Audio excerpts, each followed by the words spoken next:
46. Still here. Keeping track of numbers. Sometimes I have to think. Gosh, we're coming up on a year. Can you believe it? In September? Oh, Or 52 will be a year.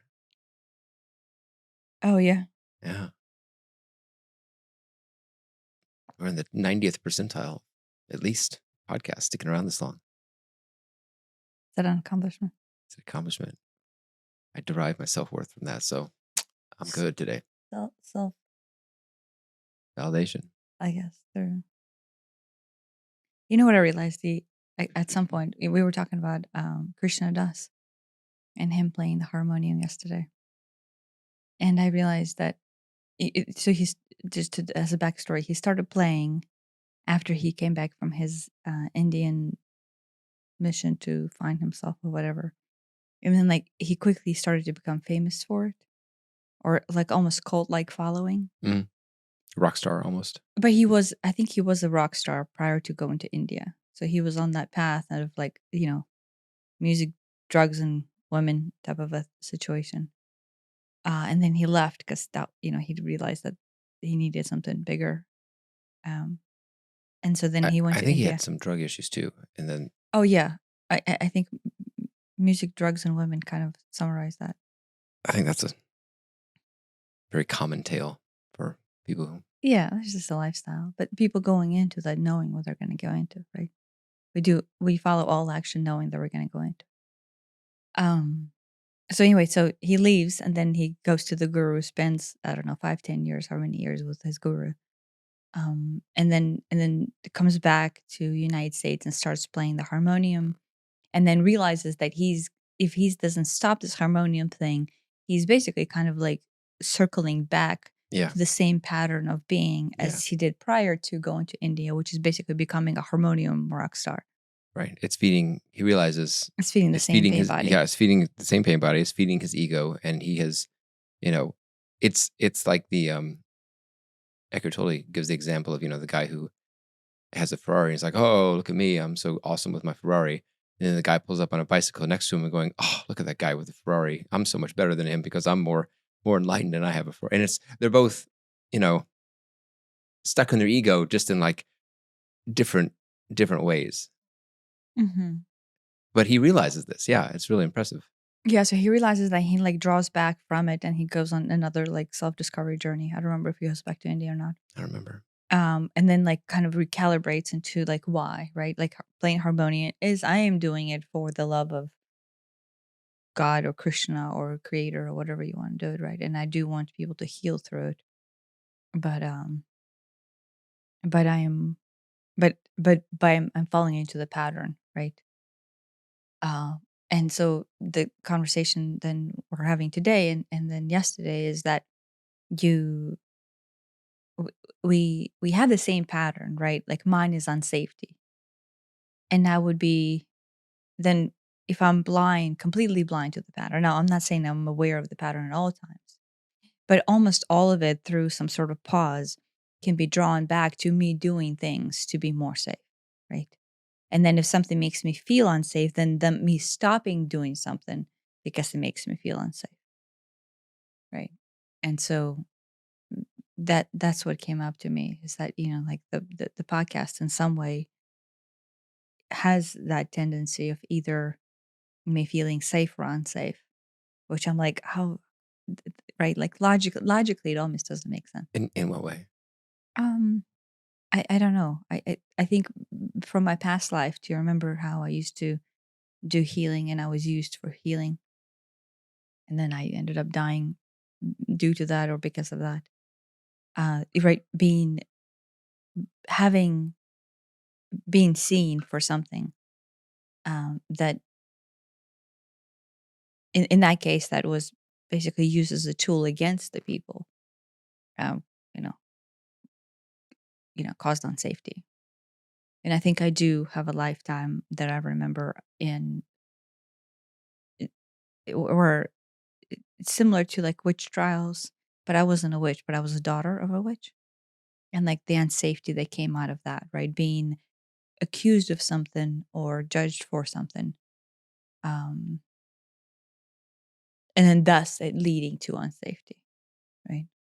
And then from the other standpoint is if you're seen for something, then I had a dream where I was seen for having something, and then that having, because it made me special for having it, then it was going to lead to safety. Do you know what I mean? Mhm. So all of these silly little aspects of unsafety, like how what I'm saying is it is incredibly funny in some way how this traumatic experience of unsafe brings itself in and weaves itself into your life. In this case, into something as simple as us having a podcast, right? And I can see the aspects of both sides of it. It's either I am doing it and then justifying how it's going to make me safe, or I'm doing it and justifying it's going to make me unsafe. Truth is, the podcast has nothing to do with safety, but because the pain body and the trauma is still there and is still vivid and active, um, it just keeps coming up and it weaves itself in, right? Like so, like justification for actions to so or not do so, weaves itself in. And right, half of the time I'm wanting to stop because I think it's going to make me safe, and half of the time I want to stop because I think it's going to make me unsafe. And it's right, but in truth is the trigger, right, is what I should be aware of. Yeah, yeah. And then that triggers what then I would dive into to go, wait, the trigger has nothing to do with seizing this or continuing this. Right. And Krishna Das, him playing the harmonium technically has nothing to do with him being lost and groupie style in drugs and women and alcohol or in this case it's right. In this case, it's not even drugs and women and alcohol. It is like reverence of people worshiping you for your spiritual skills. Yeah, And he saw his ego potentially being lost for that worship. right. Um, Which is, you know, I would think would be really I find that very impressive because, it's one thing to, fall down the drugs and alcohol and fame hole. Okay, but yeah. that's a little more obvious maybe. But that strikes Yeah. me as something that is not an obvious thing that most people would realize. Yeah. No, That it's the this is not to pump myself up, but I can relate to that, right? Anytime I dive into discussions and anytime I feel like my knowledge surpasses something of normal and like I know things into the future and I can look at a person and know all kinds of things and like the more what I would call those psychic powers kick in, like there's this, fear-based response of like, wait, is this too much power? And so then to that same extent, it's either in my case, I feel safe or unsafe, and then do I have the right to use it, or how much can I show it? yeah. Do I back away and not run away from it, or do I dive into it? And what is the how much can I? Do you know what I mean? Like after when I watched that, that's what came out of Mm, is like that fear based response. In my case, of what this will do to me, yeah. right? Yeah, but in his case, yeah, like he backed away, and I think he backed away for a long time to kind of recalibrate and understand it. And see through it probably, and, I think he's still going, right? Everybody's still Yeah. worshiping I him. mean, he has a he's very popular and he has a big following. I had not heard of him before that show we watched. Um, He wait, how did we hear of we him? watched a Ram Dass thing on Gaia, and then that was recommended as the next thing, so we watched that. But was he friends with Ram Dass, or was he friends with Steve Jobs, or who was it that he was friends with? Because it was basically there's an age of individuals that all went there around the same time. Steve Jobs, I wanna say him, and others who are prominent in the spiritual world right now. But they kind of went there at the same time. I think Ram Dass went in the 60s because it was after he was kicked out of, was it Harvard or was it Princeton I or think yeah, I don't remember. wherever he was a professor uh, for their psychedelic explorations. Yeah. I had never heard of the harmonium as an instrument before that, You and have never heard harmonium or the I did not know this existed. this instrument existed. And then, like shortly after, we saw there's a yoga instructor on Gaia who plays it also, and I'm like, look at that, two within a couple weeks of each other. Yeah. I've seen them. I didn't I'd never seen I them. guess I never realized that there's like a concert-wide Ramdas style, like he basically has a concert with a harmonium. Yeah, yeah. It's like some weird combination between an accordion and a piano and an organ or something. I can see accordion, because it Accordion. has the Uh, accordion but that's it's got the air keys like air a based. Yeah, it's interesting. yeah. It sounds interesting. I mean, Sounds interesting. it kind of like lends itself to yoga a little bit, and we start some of our yoga practices with the harmonium. Yeah. It sounds almost bagpipesy. Maybe a It little has that bit. little I don't enjoy the bagpipe sound though. yeah. I don't know that I enjoy the harmonium sound. Oh, really? I mean, it's a little whiny. In small Mm, doses, it's okay. yeah, I don't know that I'd listen to an hour of it. harmonium. Well, in his case, harmonium is a tuning fork to go into a frequency. I understand that. Yeah. I So meant what? from a musical standpoint, it doesn't seem like the most elegant or graceful sounding instrument. Yeah, but he channels the frequency Right. No, in order to it works. awaken the world. It works for him. I get that. Yeah, yeah. It's interesting, you know, his destiny, kind of in a sense, as a musician, is continuing post, post, his rock and roll years or I whatever. think the guru like said that he needed to stay with music.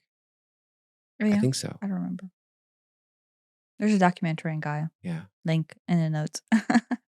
But that transitions into our topic, I guess, of of kind of being being lost in self. I guess maybe clarify if I'm not wording it right, and then surrendering your sovereignty in some sense to being lost, and then thus not knowing what to do in order to actualize into your being and starting your spiritual enlightenment journey with the hopes of finding a solution for yourself being lost Out there. out there, Yeah. which is, it, you know, Which is probably where most people start. yeah, but technically, like you, at some point, you like, where would you start? Do you know what I mean? Right. You have, I mean, I can just speak for myself. I had an innate sense that something was missing, and it seemed, I guess, it seemed obvious to me that it must be out there because I didn't feel it. Yeah. So maybe the topic in general is kind of like Mhm. the starting of a spiritual journey, or starting of the thought of self awareness, or what if you're just out there, like let's say back where you were, where do you even start? Like, what does that Yeah. even mean? And then maybe we can even touch, because we talked about this yesterday. We can even touch on the idea of our personal definition of what enlightenment was Mhm. before, Yeah. like That's a good when you're one. lost. Okay. I'm going to start there. Yeah, yeah. When I was young, I had this sense that something was missing. And I was I was brought up in this, fundamentalist Christian household, and that didn't really seem like it. Eventually, that did not seem like it was like I was going to like it didn't seem like I was going to find it down that path. But when you were young and you were already a Christian, Yeah. religiously Christian, did you think that your family going to church is somehow correlated or related to idea of finding whatever this is?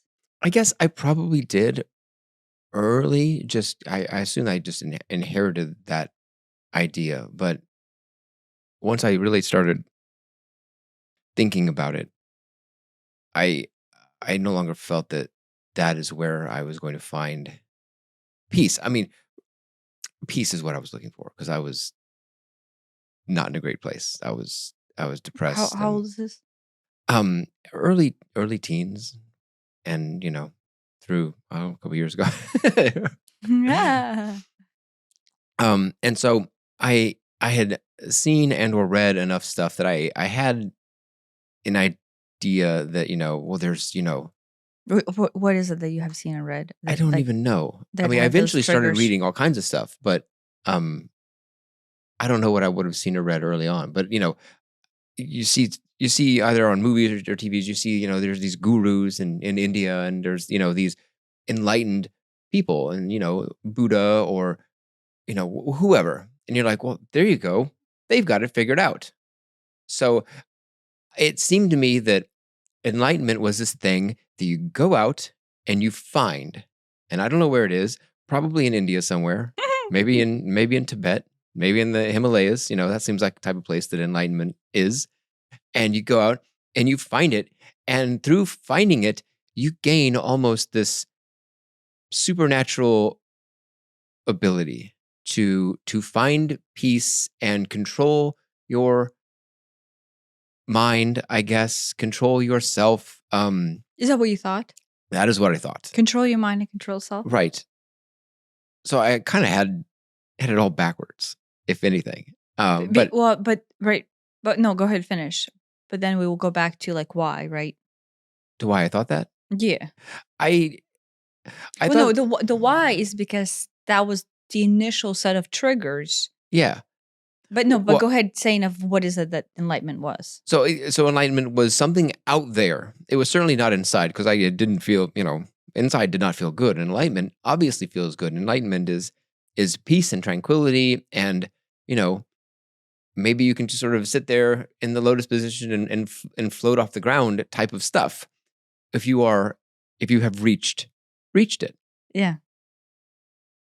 Only later did I learn I had it all backwards, and we came up with this analogy yesterday, and I love it.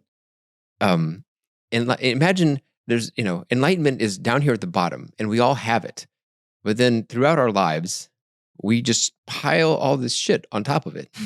And I'm imagining this 3 meter diameter hole in the ground going down for miles. There's enlightenment down there, and it's there inside of all of us. But throughout our lives, through our choices and our circumstances and things we've learned and things we've experienced and decisions we've made and whatever, all this shit gets piled onto it. And so there's miles of shit deep, but enlightenment's down there. This little Mhm. flag on the top saying, and dig here, right? And the path to enlightenment is not going to India or Tibet or the Himalayas or the mountains or finding a guru. That those may be useful tools in a certain context, but that is not where enlightenment is. Enlightenment is down there in here, underneath a couple miles of shit.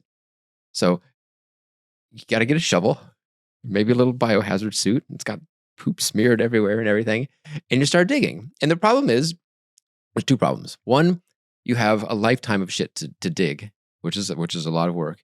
And two, anytime you relapse, I guess, another dump truck backs up, beep, beep, beep, and dumps another load of shit on top of it. So you have to both keep digging, and you have to be aware enough that, oh, wait a minute, stop this dump truck. And there's just miles of dump trucks all lined up ready to dump it. So you have to be vigilant on both ends to not add more and to get rid of what's there. But, the more you dig, the closer you get.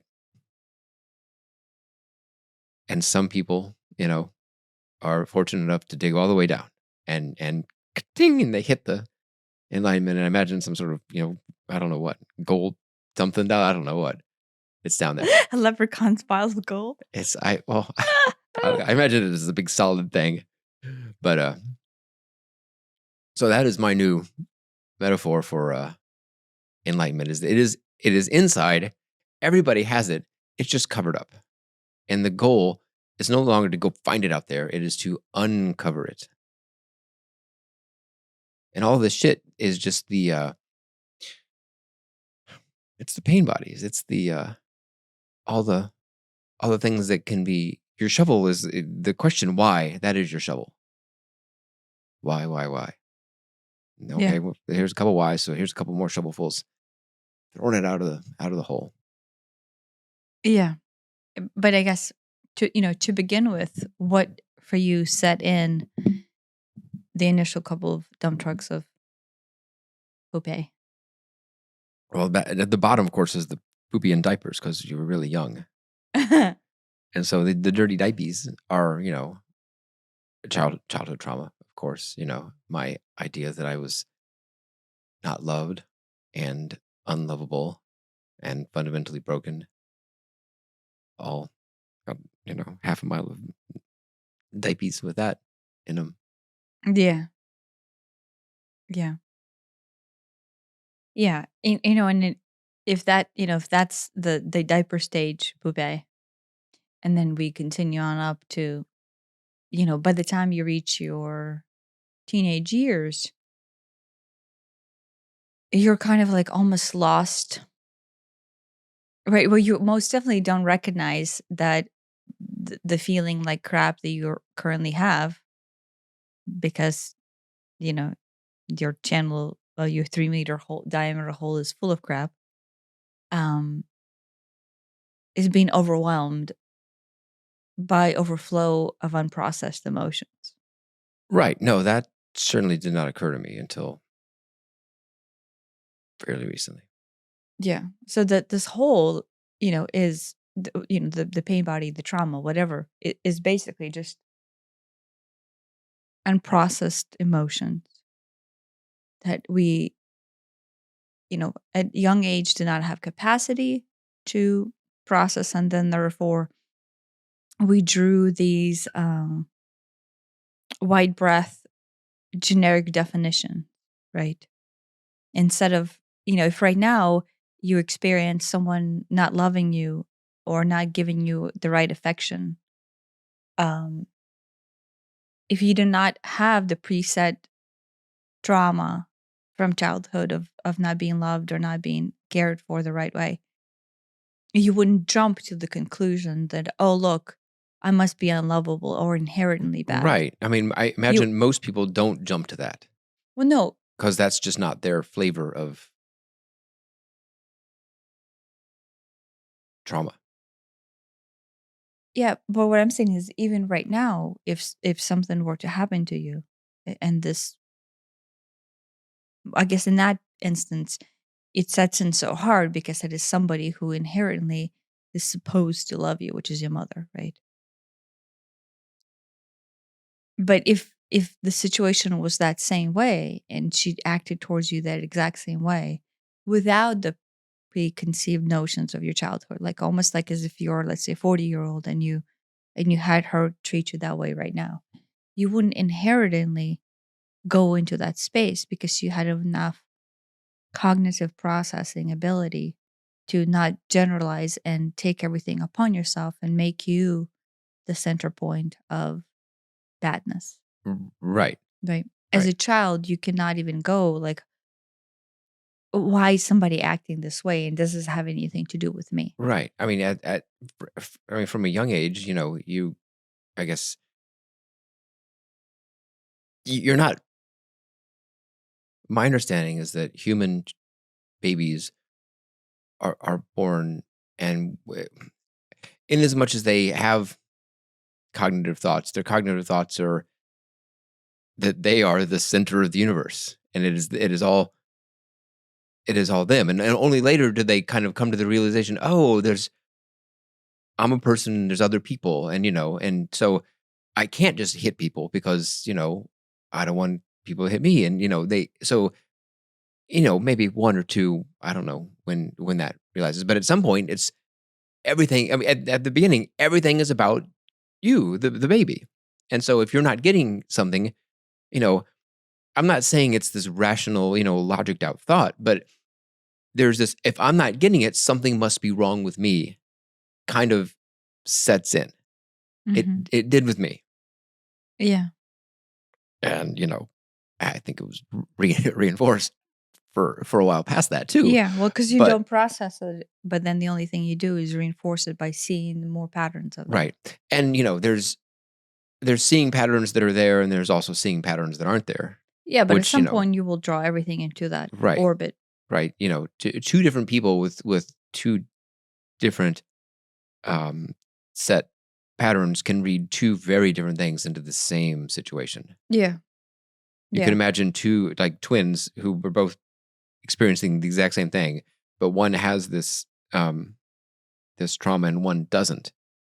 They will take the exact same thing in a very different way. yeah, yeah, I mean, you could almost go, oh, one would go, oh, I'm not getting love because I'm not lovable, and one would be, I'm not getting love because, for example, mom and dad are out trying to make sure that we have food, and oh my gosh, that's so great. yeah. You could almost, Oh, I don't know if it's so great, but then you feel abandoned.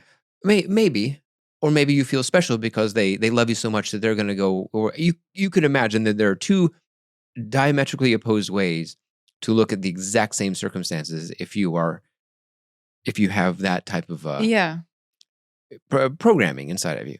yeah, but I wonder, do you think there's ever a way to be born and actually take the circumstances of life around you and not interpret some sort of trauma or negative unprocessed emotion and then have it be stuck? Like, is that a possibility? I mean, I would like to think so, but I don't think it would be very common. I think it's all too easy for the negative stuff to set in sneakiest, most non-obvious ways. No, the other extent that we went into yesterday that I want to kind of bring in that kind of segues in is my thought process. So when other species experience multidimensionality, right? Mhm. Their their interpretation of their energetic being that in our case has the ability to hold this trapped emotion, this, if you want to call it trapped emotions or pain bodies or trauma or shadow or the dark night of the soul type of a processing, right? With us, we have the ability through our binary sequencing and dimensionality to be able to hide it, suppress it, or not choose to acknowledge it as our truth, right? So the beginnings of the 3-meter pile, right, is there right from the beginning. It's 3 meters wide. It's not 3 meters deep. Oh, That's sure. important. It's miles deep. Okay, so miles deep hole for most of people's life, including our own to some extent.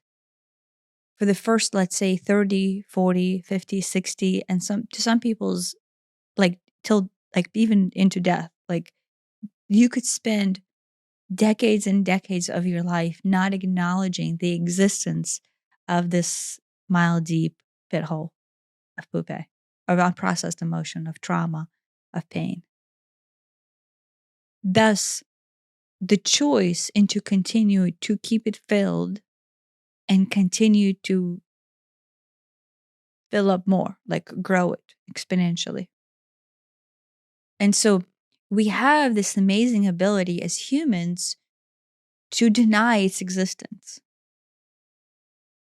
which is really an amazing skill set, to pretend that our life does not emanate from miles long piles of shit.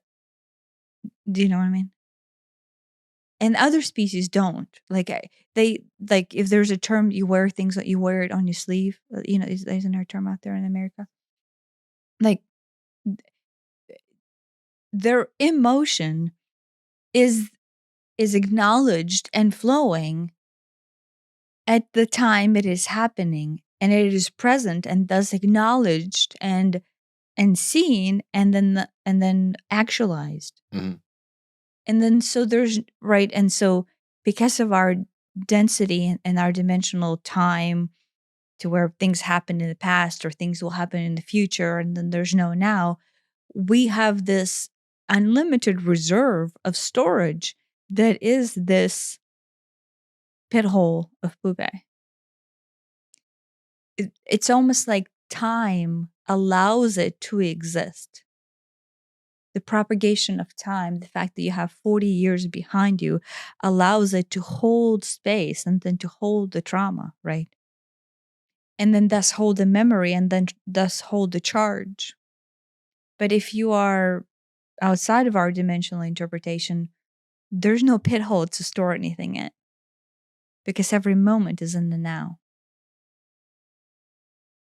And so I think part of actualization into enlightenment down the road after a lot of digging, and this is part of Eckhart Tolle's teachings, is to I think it is important to process and actualize and to come to conclusions of what it actually is. But part of it is acknowledging that that pain body, that hole exists because of our dedication to keeping the past as is and to keeping the future to be the reflection of the past. Right. We just talked about that too, that most people, see the future, as a continuation of the past. Things have been, shitty my whole life. Of course, they're going to be shitty in the future type of stuff. And very few people will go, things have been great my whole life in the past. They're going to continue to be great. And even fewer people will go, things have been shitty in my life, but they will be great in the future. Because it's like, why would they be great in the future? It's almost like the past You are predicts what you know, the kind of future. type of an expression. Right. It takes a certain level of awakening to go, wait a minute, the past is in the past and does not have to have any bearing on the future. And I can create the future that I want. That doesn't mean I want to win the lottery, I'm going to win the lottery. That's not what that means. It isn't everybody gets everything that they want all the time, every day. But you can choose to some degree, you can choose the experience you want, but to a larger degree, you can choose the reaction. You can choose the reaction that you have, or at the very least, catch your reaction and then modify it shortly thereafter. Yeah. You can go, oh my gosh, I got angry. Wait a minute. There's no need to get angry. That's not who I want to be. And through repetition and training, that just becomes second nature. Well, you start to actualize and see your ingrained patterns as just simple reflections of the pit hole of Pupe. Yeah. As like pre-programmed behavior for self-defense. There was a long time ago, I listened to this podcast. There was this, he was a monk. He was a American who went over to Tibet or wherever and spent like 20 years in a monastery over there. And he became this, quote, enlightened type monk. And he came back to the West, the United States, and was teaching it. And he was saying, he still gets angry in traffic. Someone cuts him off. He's like, I get angry. He's like, here I am, this, enlightened monk, and I'm sitting there, I'm pissed off that this guy cut me off, and I have to stop and go, wait a minute. That is not the reaction that I'm going to choose for this. Yeah. But it is just like, it's coming from such a low place in the brain. What is that? The limbic system? It's just like, it's just reaction. It's like, well, your heart beats. Do you have any cognitive control over that? Not really. You get punched in the nose. Do you have any cognitive control over your reaction to it? Not a lot. Maybe if you catch it, but instinctively, it's just fight back. It's these things, and some of them are bizarre. Someone cuts you off in traffic. How is that? Right? That's not an evolutionary thing, but except it is. Yeah. Because it's not that you're cut off in traffic. It's that you've been insulted and now you're going to be late. And now, you've got there's this this asshole who cut you off, who, they don't deserve to be in front of you, whatever. And, oh, I'm supposed to be in front because I'm a man and I've got a fast car. All kinds of, there's a whole soup of stuff all mixes into it. And everybody has their own set of ingredients that the most banal of life experiences can just trigger someone into, not their best behavior. Yeah, I mean, with me, the cutting off of traffic would be a safety trigger, right? It threatens my safety because that's the only thing I can go back to. Like as far as deep down, right? My initial diapers of poupée, it's just safety. It used to bother me, and maybe this is just a logical rationalization of it. It doesn't bother me anymore because it sounds ridiculous. I feel like I've made this deal with the universe that if someone needs to cut me off, they probably need to get wherever they're going sooner than I do. And then on occasion, rare occasion, it is, I get to do that to somebody else. And it's we have an agreement, and there's a karmic balance here. And it happens to me 10 times more than I do it to anybody else. But that's the agreement that I have with the universe. Is even. Huh? The shit plane Right. is even. Now, I know that this is a giant rationalization of it, but it doesn't bother me when people cut me off. And I also don't feel too bad about cutting other people off. Yeah, but like, I think there's different degrees of cutoff. Right. I mean, right? There's you needing to get into the traffic because this is an exit lane, right?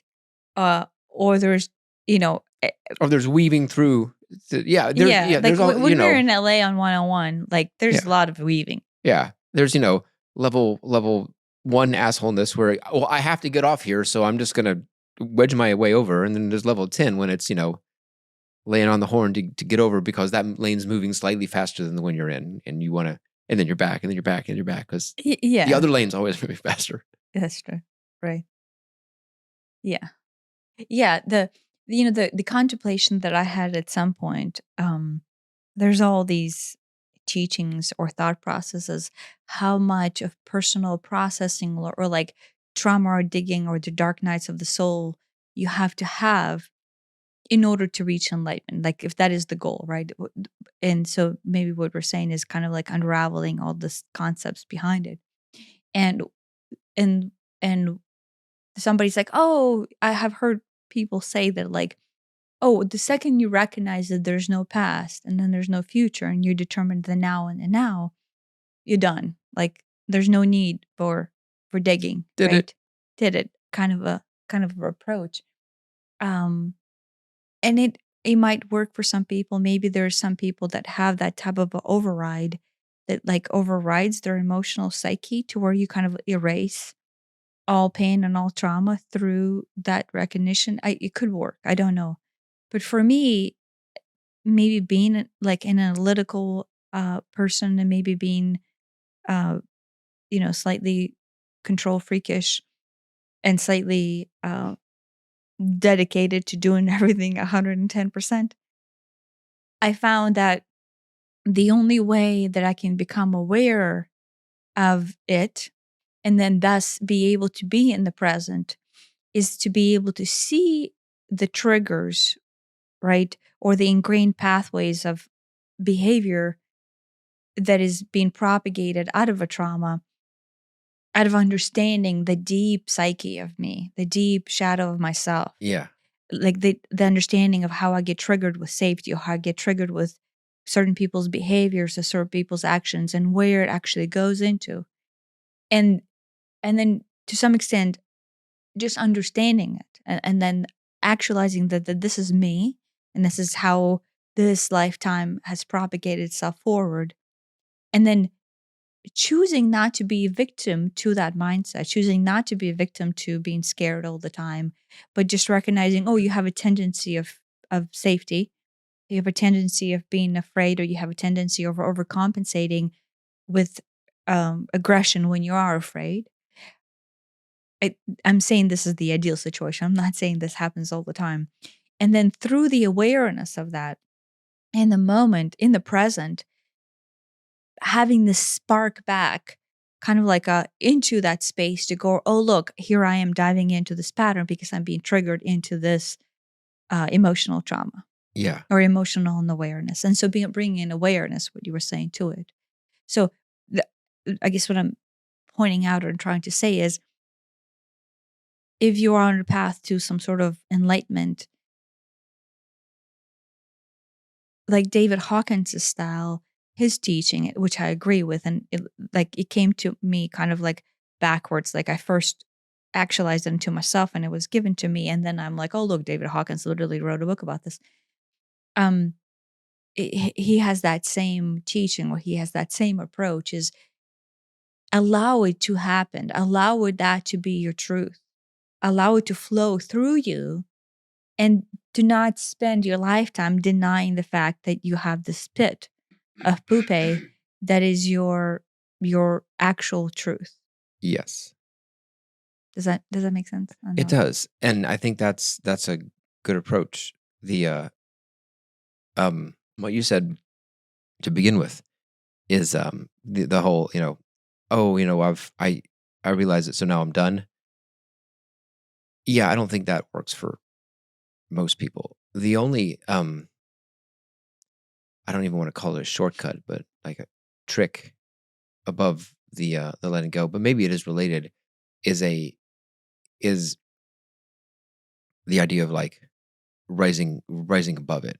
But I think they're really closely related.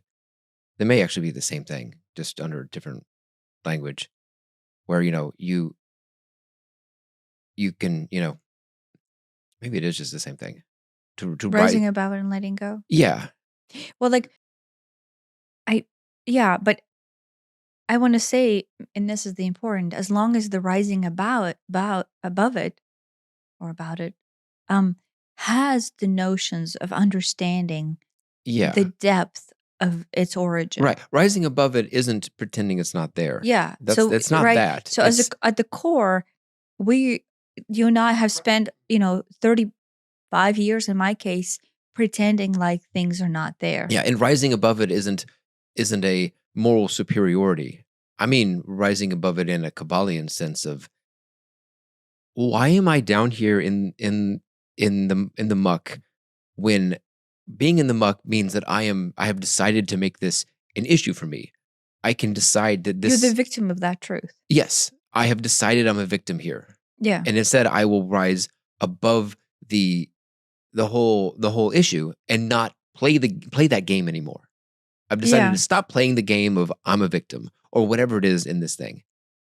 But you can't rise above it without an awareness that you're in it. If you don't realize you're in it, you, like, by definition can't rise above it. Yeah. Well, right. So to begin with, you're completely lost and you have no anchor into Right. like what is even happening to me. But the only thing you know is that you're lost. And that actualization into that thought can come at any age, right? Mhm. In your age, it was a teenage age. Right. In my age, I was very young. Right, but being lost, or the idea of being lost within itself, is hard to admit to, because it is kind of like a very painful, Vulnerable thing. vulnerable place to be, going, look, I have no freaking clue of what I'm doing or what is happening with my life, right? Like I feel powerless, I feel lost, I feel like a victim, or I feel like things are not going my way. And that is kind of like a trigger point for most people to search for something, right? And that's something, in some places religion, and other places going to India, or in other places of, I don't, you name it, right? There's Right. all these external ways that you think you're going to approach to find that. Right. But then, realistically, I'm just going to give you all the shortcuts now, right? All of that is The completely, shortcut is there's no shortcut. well, it's shortcut is, there's no way, there's no one way that you can find. There's no one religion, there's no one teachers, and there's no one guru to do anything with it. Because the acknowledgement of you being lost is itself the beginning of your spiritual journey. And then the step one of that is to actualize, what is it? What are all the things that are actually causing you bother right now? And they might be, to begin with, you might not be able to dig deep. But the acknowledgement in the fact that you're choosing to dig is the first step into the enlightenment, right? To begin with, you don't have to go, oh, look, everything at the core with me goes down to, infant unsafety. And so everything stems from that, right? That took me, more than 5 years to actualize, right? Or let's be honest, more than 40 something years to actualize. But 5 years from the time that I started, right? But to begin with, it's like, oh, look, like I'm in this job and it sucks ass. Or like I have these friends and they bother me and I get angry about them, but I don't know why I have them.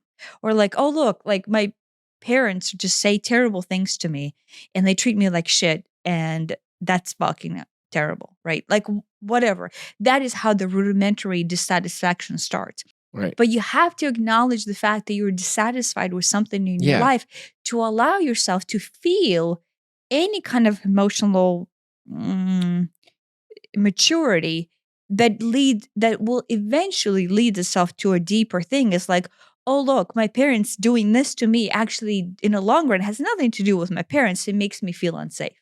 Right. That's the thing, is that Yeah. if you feel something because somebody did something, it's on you because you're the one who feels it. Yeah, but that is years down the road. But to begin with, the important step is actually acknowledging that you feel it and you're unhappy about it and you're dissatisfied and there's something there that bothers you. And you don't have to have an answer to why, right? You don't have to have an answer right now into why, but the willingness into the acknowledgement that, wait, I am standing on the pile of shit and I'm not happy about it. What is down there? Yeah. You have to have that first step, first thought, and you have to be open to the idea about it, of the idea, what is it that you're willing to explore? And sooner or later, you hit a point where it really, really hurts because the deeper you go, the more bottomless the hole feels. Yeah. Not only that, but the deeper you go, the more fundamental those traumas are. Yeah.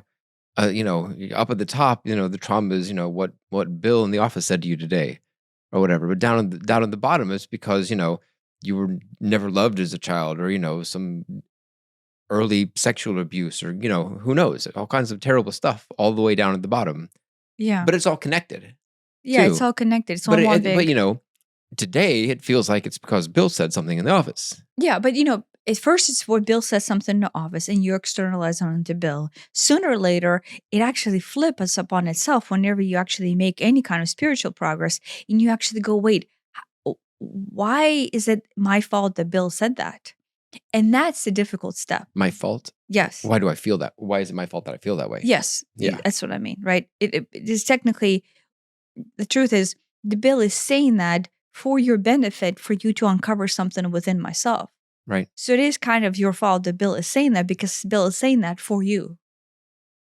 Do you know what I mean? Sure. Right. So there's that cognitive, that is the hardest step. And this is where all abandonment of all spiritual actualization, or like enlightenment, if this is the word you want to call it, starts. Because it's hard. Because at some point it flips from the world is guilty and I'm the victim to, oh, it's all my fault it's and all my all my responsibility. fault and it's all my responsibility. And that is where the abandonment of all physical pursuits of enlightenment is.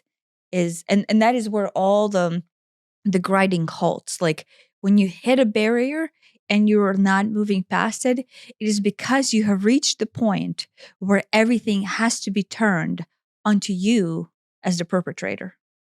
Yeah. And most people, this is it. Most people will cease and stop at that point. Right. Because it is really difficult to pass that barrier of where you're no longer the victim, you're the perpetrator. And perpetrator of your own bad reality. Well, all reality. Yeah. And not only and, your own, and, all reality. Sure. Right. You have to take full responsibility for, and then it quite literally recognize yourself as a perpetrator, which is the number that one, it is quite honestly the number one thing that we have spent our entire life trying not to acknowledge. Right. We deny it in every way possible. In fact, come up with all kinds of excuses why that's not the case. Yeah. Where we're the victim. Yeah. we've spent, in my case, let's say 35 years trying to be the victim, Perfecting it. perfecting trying to be the victim. And then through my spiritual journey of trying to find myself, it's a big battle, basically, for the last, 2017. So I was 37, I guess almost 36. So after 36, right? The idea of that, like, wait, you're done playing the victim. Here's the new path. From the 36 on to, my 42 right now for the last 5 years. Wait, yeah, no, I cannot do math. 6 years. It has been a battle of that, of like almost battle of wits within self, of of recognizing the pattern where I want to fall into victimhood and then forcing myself to see myself as a perpetrator, right? And then thus taking responsibility. And then thus, when I take responsibility, then I can actualize into what I actually feel. Right. And then you don't have to be the bad guy, but you can acknowledge that the feeling is your decision and your choice into within. Right. I think that's amazing advice for all areas of life. I mean, yes, of course, for uncovering your personal truths and spiritual and personal growth, but also for very 3D type things. You're not in a good job situation. You're not in a good relationship, whatever. Taking the responsibility and realizing that it is, yeah. I mean, saying your fault is harsh, but that's it. That you're in it. Yeah, no, I mean, word perpetrator like registers very deeply with It's a people. loaded word, Yeah. And so, like, obviously we will run away from being the bad guy at all times. right? Because everybody thinks they're the good guy. Yeah. Right. And so, Everybody's got their reasons. by the mere nature that you open yourself up to go, wait, what if it's on me? That's a Right. powerful thing to stop and go, Yeah. let's just entertain the idea that what if I have some amount of responsibility or accountability in this situation? What if? Yeah. What could that be? And list those off. And what could I do to to take some responsibility and to change things? Yeah. But opening yourself up to that responsibility, and let's say in my case, it is easy for me to deem myself as the bad guy in order to be able to dig deeper. That is kind of like the trick that I use. Now, you don't have to do that, but it is very helpful to me. To me, it's very helpful to go, if I'm not the victim, then I am the perpetrator. And then as a perpetrator, where is this coming from? Right. I I almost personify, like, I don't know. I don't even have a name. But almost like evil Elliot, and he's got one of those twisty mustaches in some sort of old Western movie, and he ties the damsel to the railroad tracks, and it's almost like, what's he up to? Or is that if that's guy in charge right now? Yeah, well, yeah. What's and it's some ridiculous little tool, but it's helpful to me. It's like, what secretly he's been running the show. What's he been up to? See if I can figure that out, and then Yeah. is that what I really want to happen? Usually not. How can I course correct? Yeah. No, but He's in black and white. yeah. Sepia tone, black and white. I CBA don't know. tone, like a Western. Yeah. It- do you remember a couple of years ago when you and I were going through our whole like acknowledgement that our marriage is shit and our relationship is total shit? Mhm. And I was so visceral for you to admit to the fact that we are broken, That was really hard. fundamentally broken, was- and nothing is working. That was so hard. Yeah. But you spend probably half a year, if not maybe a year, fighting me on admitting to the fact that we are ultimately broken. Yes, I did. Right. And so a year, like, I will point this out, It was a a year. Yeah. year of fighting, maybe even more. Like, let's be honest. Honestly, we've been married for Almost 21. 21 years almost. You spend 21 years hiding that. Oh, let's see, but you admitted a year ago. So 20 years. 20 years of our life. And I want to say this not as a negative thing, as a positive thing, is it could take that long for someone to admit Right. that their marriage is a pile of shit. Right. And that is what I wanted us to acknowledge. Like, I have already acknowledged that within myself, but I wanted you to acknowledge. Because unless you're willing to acknowledge that the situation that you're in is the pile of shit of your own making, this is what I wanted you to acknowledge, of your own making, nothing can move forward without that admission. Yeah. No, if you don't acknowledge that, you're stuck in La La Land. La La Land. You're Or stuck. pretending that Yeah. you're not standing on the pile of shit. Right. And then, because if you're not standing on the pile of shit, there's no real need for change. Yes. Yes, it's, God, that was harder to me than even admitting my own personal things somehow. Because I just had this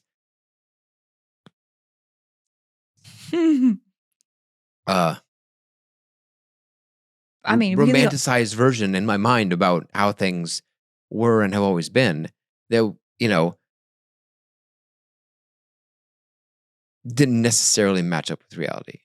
no, it was a pretend reality that you created. It Right. was an artificial picture that you designed for yourself what a marriage was. Yeah. And it was in no way actually truthful to reflect what a marriage actually is. Right. And I had picked and chosen the quote good parts to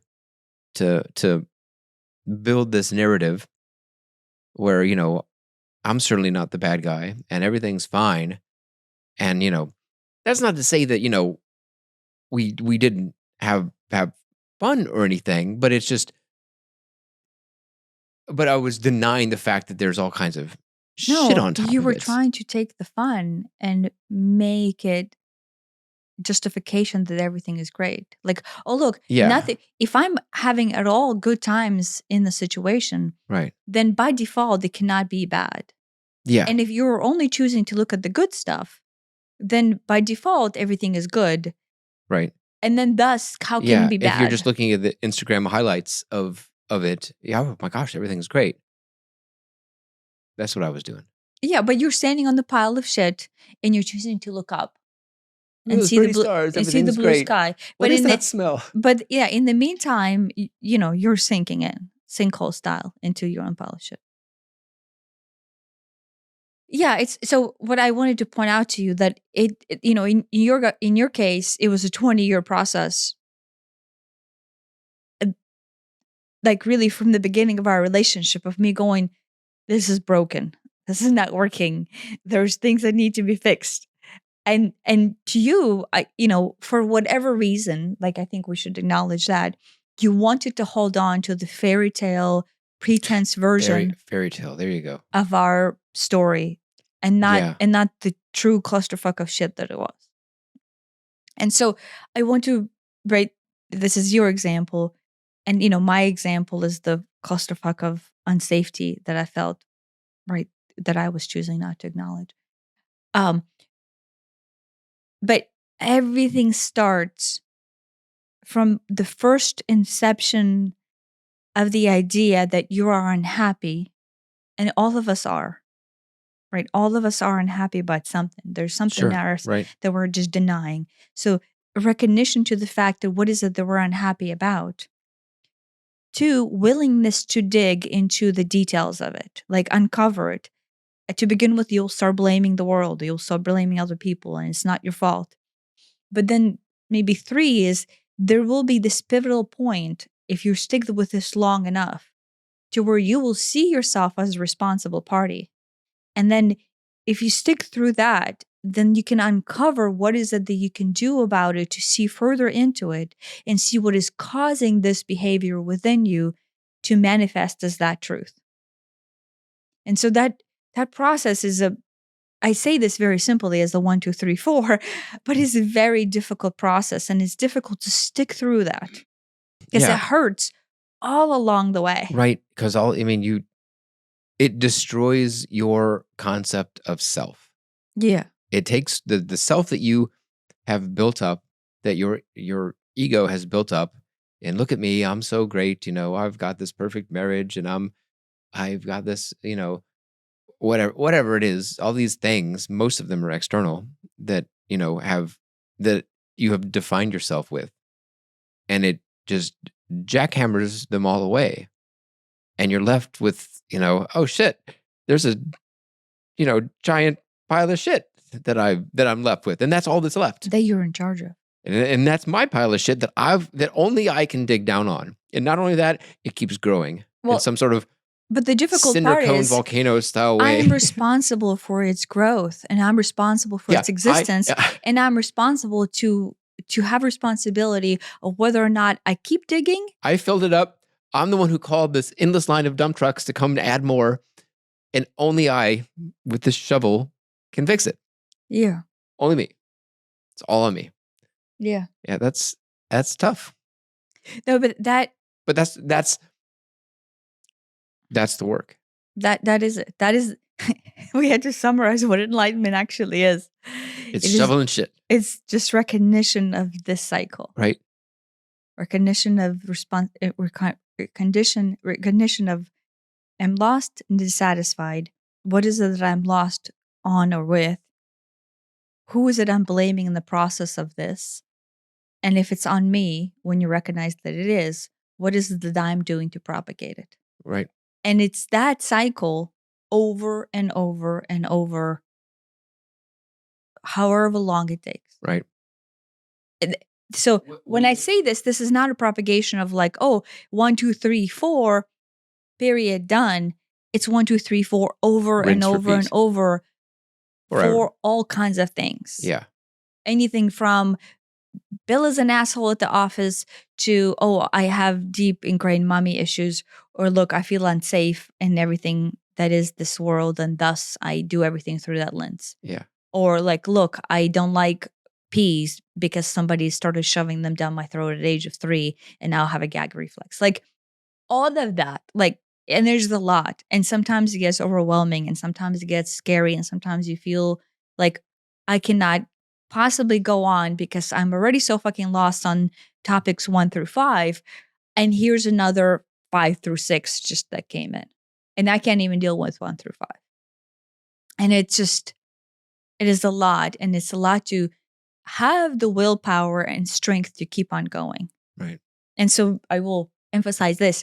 The reason why I use such a visceral words as perpetrator and as shit and as fuck and as guilt and as, trauma and pain, to me, they hold the energetic charge necessary for me to overcome generalized tendency of not sticking through the digging, right. of not sticking through the discovering that I'm the bad guy. Because if they hold the charge, I actually use that charge as an energy and strength to go forward. Yeah, because if you thought of it as, well, maybe I kind of messed up a little bit. That's different from, it's my fault. I fucked it all up. I need to fix it. Yeah. Both of them, in a sense, describe the same thing, but one of them is more of a call to action.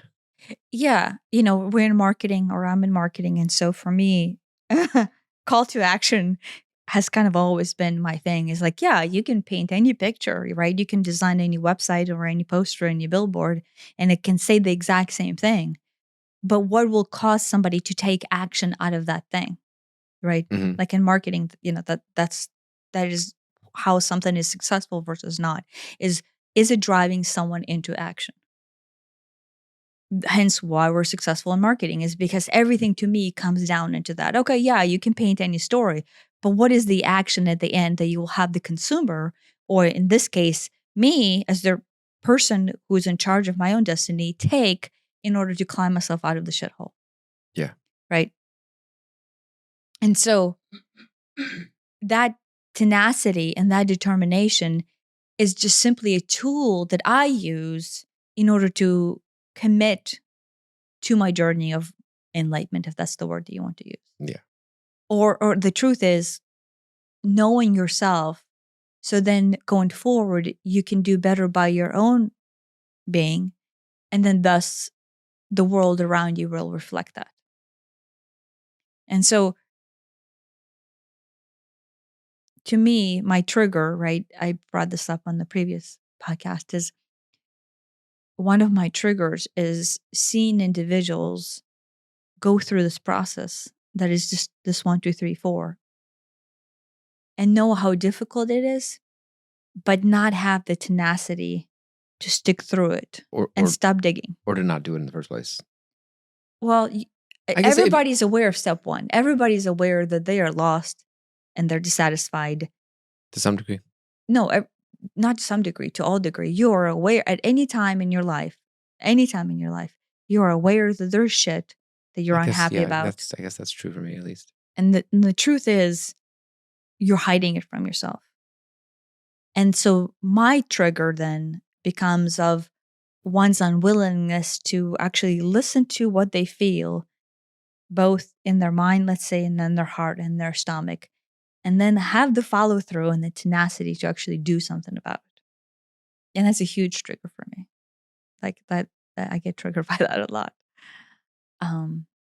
Obviously, because it presents itself in lack of responsibility, and then I can connect it to my pain body of unsafety. But then in regards to reincarnation into earth, I feel like someone is choosing a pattern of blindness, and that propagates itself as energy forth. Right? It will everything, each choice into blindness multiplies exponentially onto itself.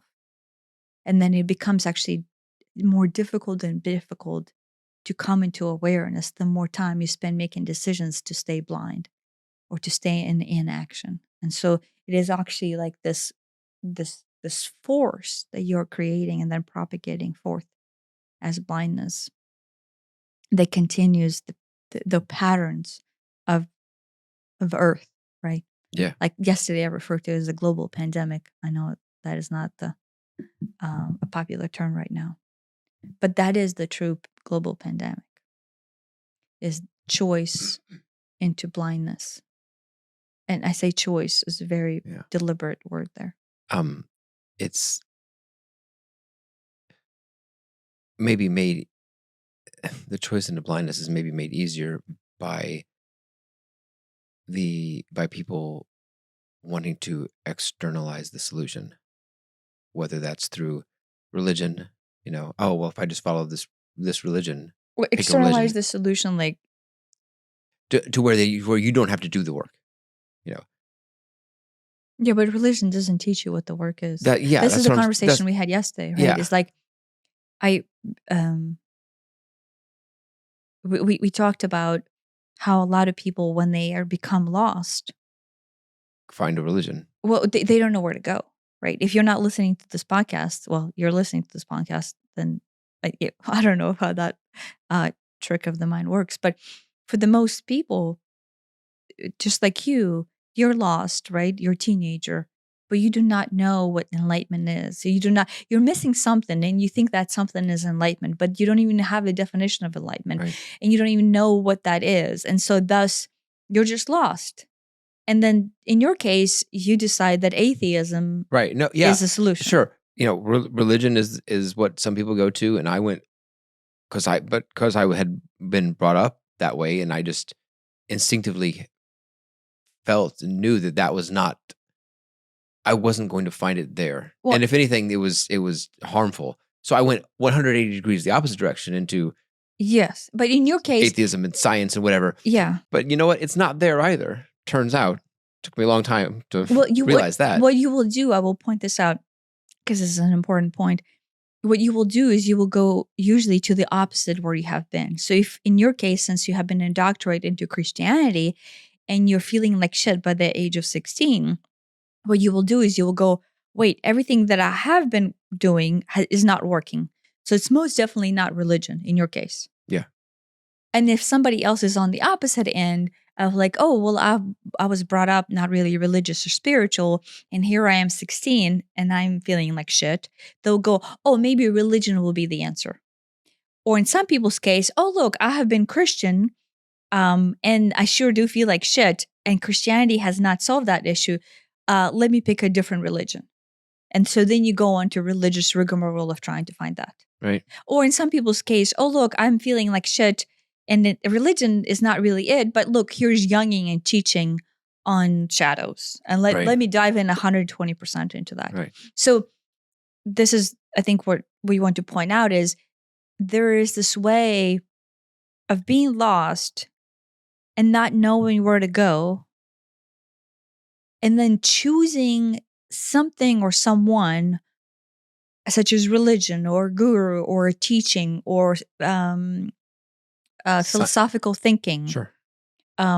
We know. There you go. I know someone who chose Descartes as their salvation. Right. I'm like, oh, that's quite interesting. Right. But they're literally using Descartes as their way out of being lost. Right. Or somebody else chose. A lot of people choose Jung as their salvation. Steiner, right? I mean, this is a big red flag. There's thousands of people who are lost on Steiner's teachings. Right. Or Scientology, right? Like people go, oh, those fuckers are crazy.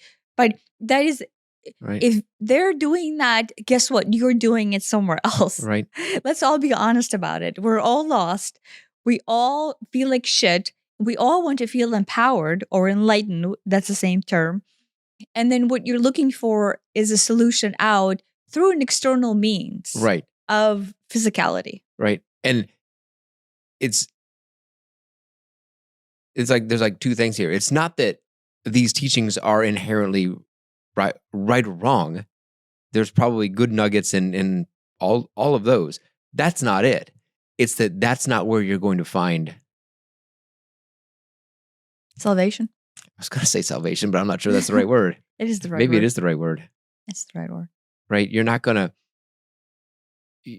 none of those things are going to help very much shovel the shit. They may upgrade your shovel if you can use them in the right way.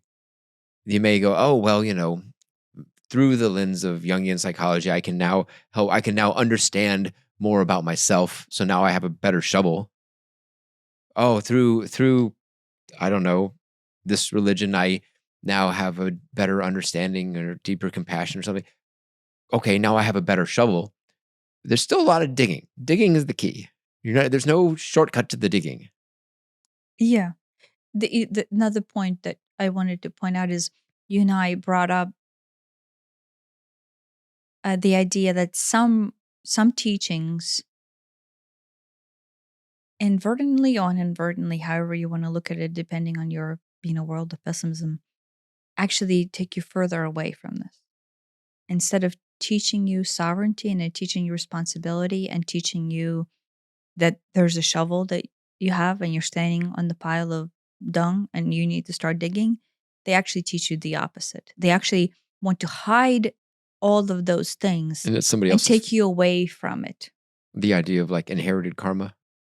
Sure, all of the teachings have inadvertently, uninadvertently, I don't know, have these tricky little aspects that if you look at them just the right way, they would actually take you further away from what you and I have been talking about of what enlightenment actually is. And more into like a victim blindness, mindset. More into actually the opposite thereof is Yeah. disempowerment and blindness, victimhood, and let more dump trucks be dumped on top of you. Yeah. To the point where not only do you not have a shovel to dig it out, you're just now buried by it. I think in maybe every teaching out there, whether it's religious, whether it's scientific, whether it's philosophical, there are both good lenses that can help you uncover things, and there are those aspects as well. So, like in the last one or two episodes ago, I talked about how I pick and choose things from different things to build my own Elliot's view of the world. Yeah, you have to be vigilant and aware that there if you are diving into a teaching, what I would call there are pitfalls. harmful aspects to all of these. Pitfalls that are actually making your poop a hole even worse. Now it's on fire. Right. And so This is, and I'm not saying this to dissuade people from following any teaching or any No, yeah, religion or any because there's philosophy. there's good stuff in there. Everything in the long run, I say everything, almost everything, I will caveat that, has the intention of propagation of awareness and propagation of sovereignty and discovery of being. As far as rudimentary teachings of awakening. But some things, intentionally or not, are designed to actually do the opposite. And I would caution people to be more in tuned and aware with their internal compass. Mm, Right? You have your internal compass. Like that's another thing that a lot of times people feel lost from, is that they stopped listening to their own intuition, because your intuition is designed to dig you out of that poop hole. right? That's, I Your mean, intuition at all times tells you, look, this is the opposite of digging. This is another dump truck, Don. yeah, at your core, yeah, your intuition, your soul is handing you the shovel and telling you to dig, and it And wants showing you it the way. and it wants to help, Yeah, yeah. but You kind of we have your we own built-in compass of religious yeah, guiding or spiritual guiding it inside. points straight down. Yeah. No, uh, so yeah, maybe this is why to say this is, when you feel that overwhelm, and then it's like, oh my gosh, it's already so much on top of so much on top of so much, and now Tanya is telling me that watch out for other things that are tricking me into thinking that this is somehow my salvation.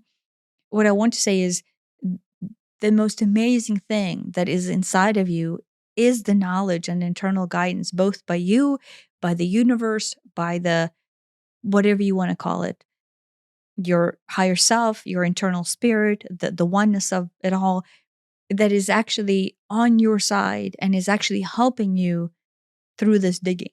mm, So no matter how painful it is, and no matter how deep you are in, let's say, what is it called, the dark night of your soul, know that there's power behind you. There's strength within you to make it through.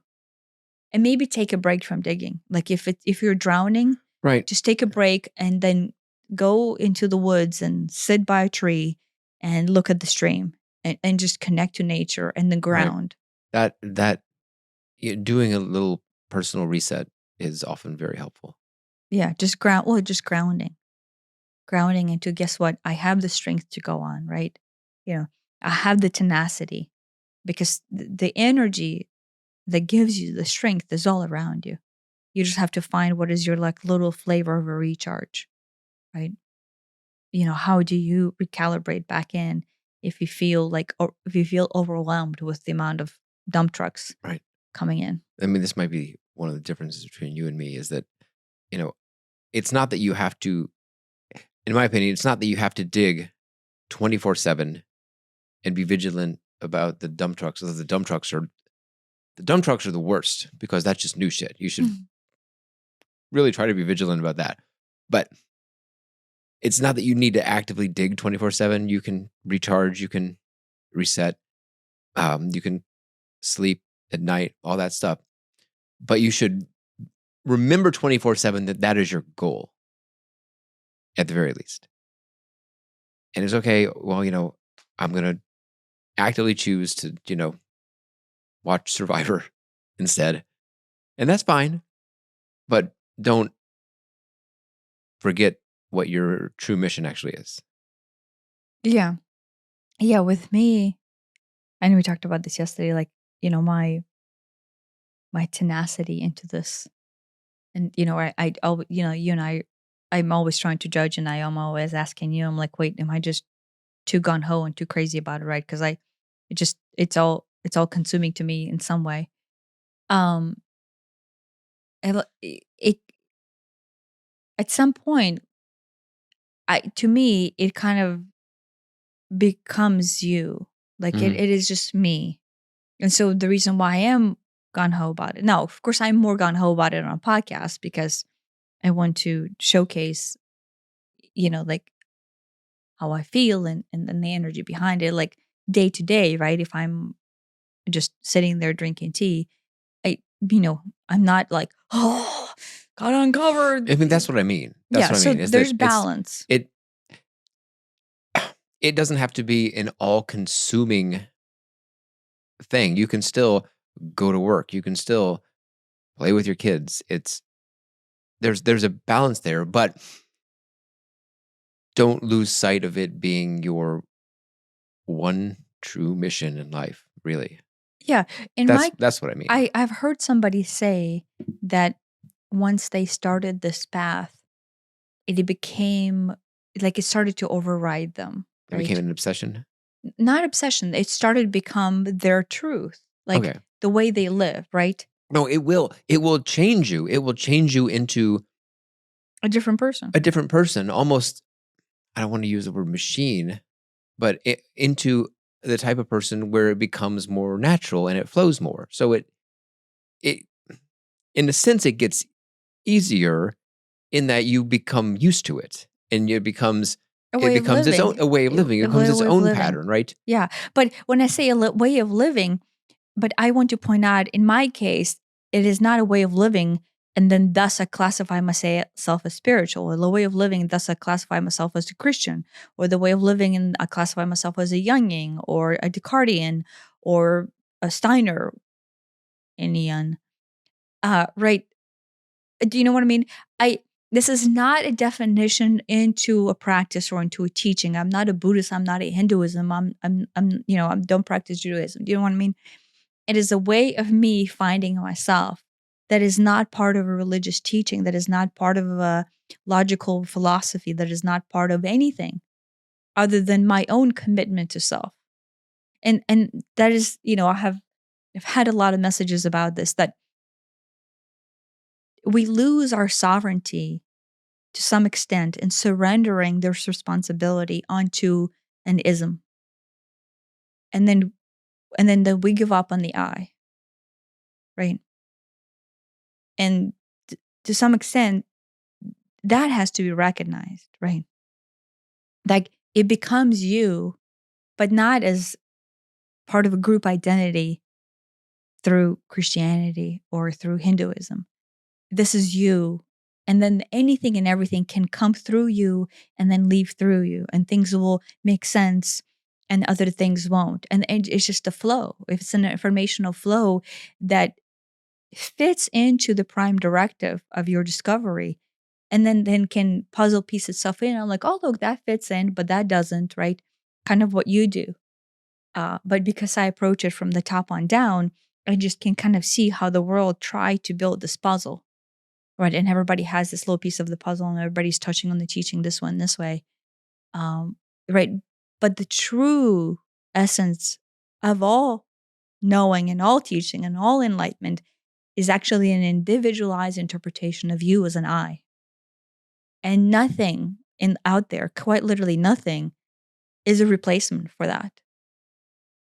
You know, this podcast is not a is a generalized like guideline. Here's how we do it, but it is not a teaching by any means of replacement of anything else. And in no way do I want this to be interpreted as the way, or as anything other than here's what works for us, and here's the generalized theory of how we have approached it for the last 5 years. And here's the downloads that I get, and here's how I tenaciously want to make a change, and here's how Elliot, in his own passive way, works at it. Do you know what I mean? Mhm. But it's just a story of I, and it's just like a story of you. But it is not a surrender into a concept. Right. Yeah. Here I am being passionate about it not being a concept. I have triggers with those things. Right. I mean, well, there's historically like every beautiful teaching by every enlightened master invariably gets corrupted by their followers, the people who take over from them, and it turns into something that is different from what was originally intended. So there's this there's almost this danger of trying to make a religion around it, Mhm. or a following around it, in that it, Or philosophy or yeah, right, or because the it, yeah. Yeah. yeah, Yeah, no, I mean, you know, through my past lives that I remember, that was literally it. Like, there was this thing that I had that was perceived to be magical and special and godlike, and then when it was showcased and used to the public, there you go. I had that dream, and then later we saw the Foundation movie or the Foundation show on Apple TV. show. Yeah, and no, I don't. I only read the first and second Foundation books. So I don't know. Did I even read the second one? I don't know what happens if the story of the Foundation, the show, follows the books or not. But in it, um, Harry Seldon. Seldon's teachings, which are basically kind of like prophetic views of the world, and he uses logic, let's say, to calculate out a probability, and then that kind of he knows the future, right? Mhm. Gets turned into a prophet-like teachings that it becomes a religion millions of years or hundreds of years down the road, right? Right, right, So that's the concept. But it is his teachings, him as a human who, yeah, let's say, is classified as smart, right, um, or logical, or like the book doesn't explain how he gets this, but like this is just him through statistics and yeah. calculations. Psychohistory is what he calls it, Yeah, yeah, and just yeah, studying human behavior but and knowing propagation of. but he predicts that it will become a religion, and that Yeah, they will use the fact that it has become a religion, like, plays into the plot in the future. So yeah, he saw it he coming. saw it coming. He saw it coming, right? But we speak of that because that is the flow, the generalized flow, as as the concept that carries the signature of truth comes into being on this planet or any planet. And then that concept registers within your heart as truth. What you feel is you feel the resonance with the possibility of what it means for you to connect with that concept because you find yourself in it. Do you know what I mean? Right. The concept and or the teacher. But the teacher, in essence, is vibrating the frequency of truth, right? Hopefully. The, Yeah. the right teacher. What I'm saying is, if a concept breeds itself for the most part, what you feel is you feel a token of possibility of finding your truth within those words. And it is so powerful as a message, and it's so powerful as Concept. a concept that it carries so much momentum and energy that it is ultimate power and can be turned into a weapon. Right. I mean, because I think there's something fundamental in human nature where we want to find things like that, and when we do, we want to follow it. Marry it. Sure. So, Because we're lost. which, But we're lost and we're surrendering our sovereignty to something that registers. And that something then becomes inevitably over the years and in foundation style, lost in translation, a religion. right. Then thus takes on its own flavor. And it is all hunky dory to say that about Foundation, it being a book and it being a show on Apple TV, but is you know difficult to accept that Christianity and Hinduism and most of the teachings are actually that. Right. I mean, And that is a very big statement to make, but I want to say that that is how the world propagates its pain body. right. I mean, there's these teachings that resonate with people. It's, Christianity, Buddhism, but at the same time it leads to, was it Jonestown, where almost 1,000 people killed themselves. It's people find something in these teachings that resonates with them. Obviously, the Jonestown's a horrible example of this, but But it Foundation, obviously, right, as a show. it obviously, the person and or the message resonated with enough people that you get these people who fundamentally believe in it and follow it. Yeah, but Jonestown is a terrible example. But let's step back and look at Christian Crusade. There you go. I mean, that's yeah. I mean, I don't mean it's a bad example. It's a good example of a bad a thing. bleak example. Yeah. A bleak Yeah. example. Yeah. But Crusades is let's face that. Right. So this is my like. I had a lifetime where I was in a position of power, and then thus was used because of the power that carries, right? And thus, right now, I'm, struggling with that balance between power and responsibility. With great power comes great responsibility. Yeah, but there's an underestimation of great power to some extent, right? Right. Like in Harry Seldon's case, it is like galactic. Right. Right. But I want to point out that is the scale in which I am talking about. Right. That book is so magical in some way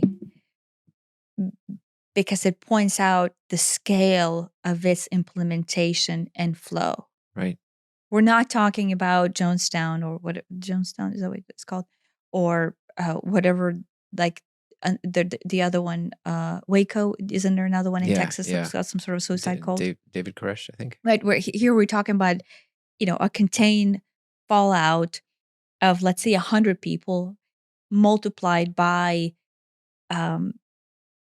three members per family in the immediate circle, and then multiplied by the immediate outflow in family of, let's say, 20 people, right? So there we can quantitatively propagate the fallout of Waco to somewhat of a contained, less than 1,000 people area.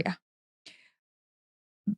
But realistically, when you have a teaching such as Christianity, or such as Buddhism, or such as Hinduism, or Steiner's philosophy, it's a large percentage of the population of Earth.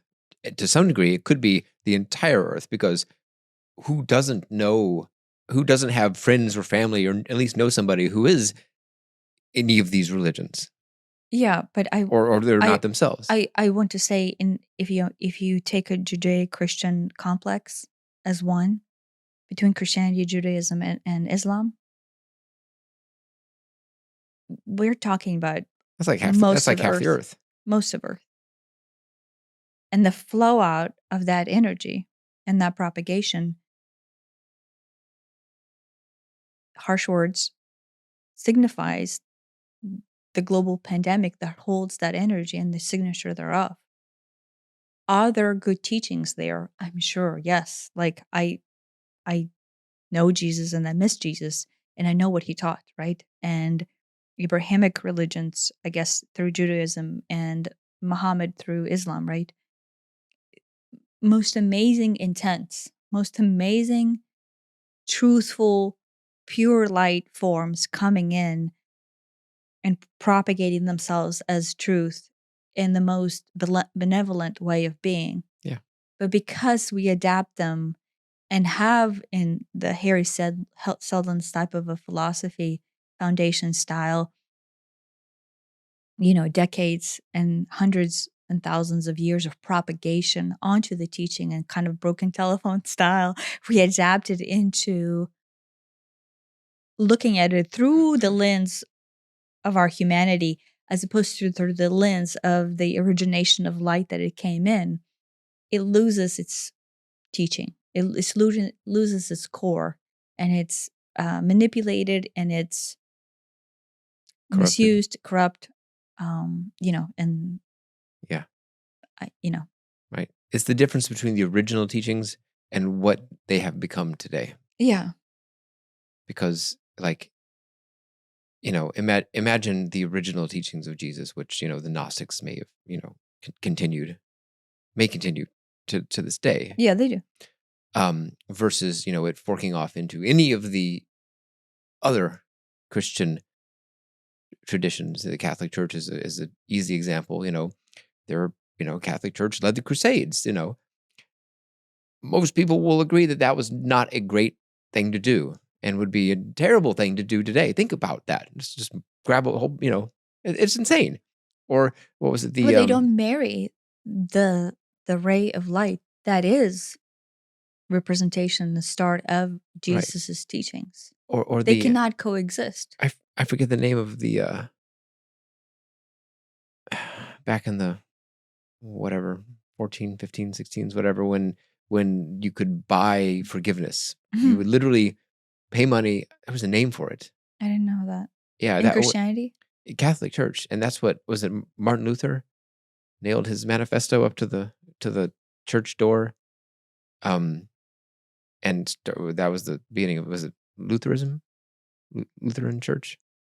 Saying that this is not the right way to do things? Gosh, there's a name for I it. never even heard of this. Yeah, that was one of the original splits into the Protestant church. They would protest against the Catholic Church because it was like your wealth could buy. You could literally, through 10 shillings, you could buy forgiveness. Salvation. Yeah, instead of I don't even know if you had to repent. It was just you could just buy them. I'm gonna have to look up the name of it fast. Wow, that is right. I say these things, and I want to preface with maybe like this is not like a doomsday indulgences prophecy to reject all teachings or all religions. This is not what my goal is. But what I want to say is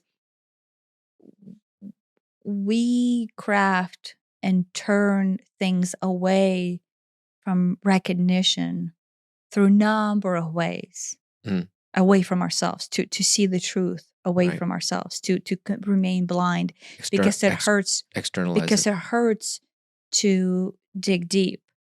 And these teachings tend to be a check mark of, look, I am on the path of self-righteousness or on the path of salvation because I participate in these teachings, on this religion or in this group or this psychology or this activity.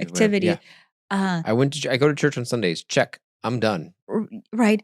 And then thus, it actually acts as a facilitator for us to forfeit the actual truth.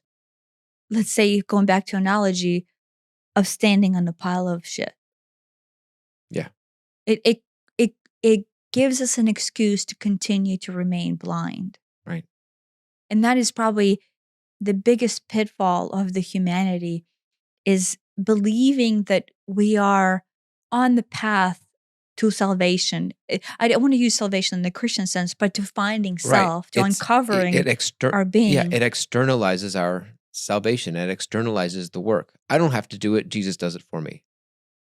Is that what Christians believe? They don't have to do it because they have to live a good life and they have to repent of their sins and everything. But I don't know. But there's no that I know that's of even worse. Christian imperative to dig down that shithole. Yeah, right. That's even worse. If you think that going to church on Sundays has a check mark for you into your self-discovery, and then this process of enlightenment or this process of righteousness or salvation, whatever you want to use as a term, that's even worse than thinking deep down, oh, I'm lost and I need to find myself and I don't know where to go, and I want to believe that this church has the answers, or that religion has the answers, or this spiritual teachings, or that philosophical way of being. Right. But I don't think the Christian religion is saying that they're going to help you dig down. That's completely orthogonal to their whole teachings. Okay. It's not. That's not a fundamental. That's not in there anywhere that I know of. That's okay. Live a good life and everything, but dig down and figure out what's wrong with you. What's wrong with you at the core?